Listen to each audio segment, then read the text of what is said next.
Cool, dann schicke ich es vielleicht bald nochmal raus an alle in der Genau, wenn es jetzt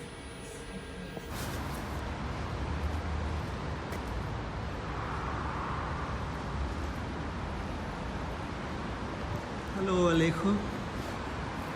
Nice to see you. Nice to see you. Let's do. Rich, beautiful. Yeah, beautiful view. Very special. You got like a benning shot over there. Yes. No, I would have to disappear from the frame. I just do like a benning. It's a bending. Just look the bicycle. The bicycle. There it is. So, let's talk about that because you realized the bicycle was going there. And all your films, something that we have already discussed. But let's go back to this. Most of your film starts with a platform which is documentary. You are invited to do something for like following a dance group, following just the rehearsal of a musician visiting Argentina. In this case was a German composer. Mm-hmm. This time it's about a tour made by the group of theater which you are in, and through that kind of material you start extracting from them fiction. Mm-hmm. And plus later on with the editing you realize what else it needs and you finally do a full complete fiction film. So can you describe a little bit how is your work? I wouldn't say it's a method, but it has been a method in the sense of the Greek sense of the word, which is a way of walking. Yes. It has a lot of reasons, I would say. A lot of reasons. There is a negative reason and a positive reason. You got the crowd.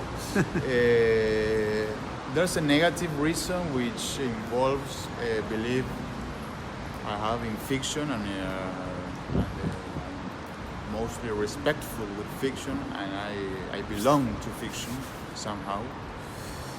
And I'm very angry and disappointed when fiction is not fiction. I mean, when you see all the little intentions, all the, how do you say, with the Muppets, like the ties, no, of it. You see how the fiction has been done, and not the fiction itself. When you see that, and the fiction is not proposing this dialogue that you actually can see this as in a detective story. In the classical period, you saw there was a crime, and so you started like a dialogue with the film and say, okay, here you propose me that I have to guess who is the murderer, etc. Well, when I don't see this kind of dialogue between the film and you, I just hate it. I think it's wrong. It's bad done, and it's morally painful. So that's one reason. I can't accept that fiction is not as imaginative as it demands, right? And if it's not that imaginative, I think it's not fiction. So that's one negative reason. The positive reason is that I believe in images and sounds, and I don't believe in scripts. But I believe in images and sound, and the perseverance in shooting, and this idea of certain hypnosis, no, that starts to appear when you keep on shooting and shooting and shooting and shooting, right? I believe in a cinema of presence, right? But it's very interesting what you're saying, because most of the time there is a kind of myth about, not only a myth, a dogma nowadays, how necessary might be to have a script, and you have to sell the script, the idea. Somehow you forget why you wanted to do a film. Yes. And but at the same time, I have heard from you that this is the way that Mr. Chaplin used to work, for Yes. instance. So Well, that is it's the interest- connection with yes. the heart of the cinema. Exactly. When maybe you, so when there is this Godard idea that what's a script is just an instrument for a budget, right? For try to organize how much will cost a film. And at the same time, you mentioned it, Chaplin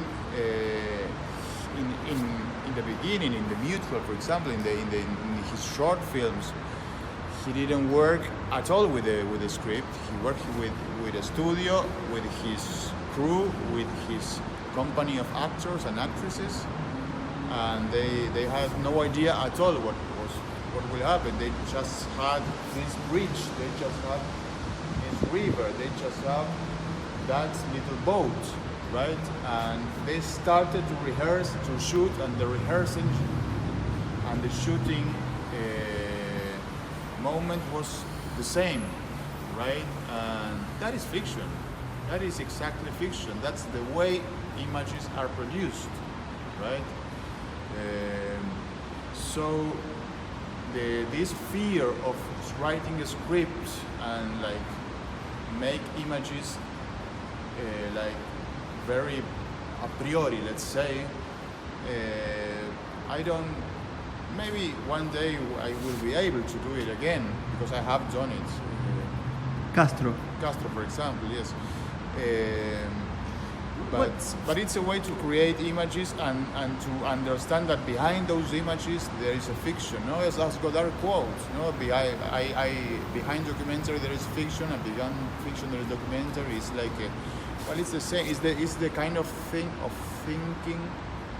The way of thinking of a painter. No, a painter doesn't split the wall in fiction and documentary. He just paints this bridge. Well, it's almost the same. And this is a film which is, on one hand, it seems to be so light, in the sense that there is a lot of movement, there is a lot of funny moments, there is that particular moment which is the Obelix mise en scène, I would say, just to put it on. Yes. But beyond that, there is something so serious, which is about money. Mm-hmm. Money, and how difficult it is to live through art, especially in Latin American countries and Argentina in this case. So, what do you think? What is the importance to do a film on money? Well, There are not many. there are not many. It's true. There are two L'Argent, There are Poisson. and the one from 1931, Le Herbier. Yeah, exactly.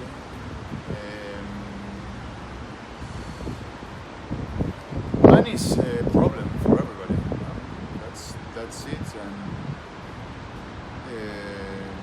in this case, it's a film which portrays a working class called artist, which is a working class with no social contention, with no unions, with nothing at all, with no umbrellas over their heads.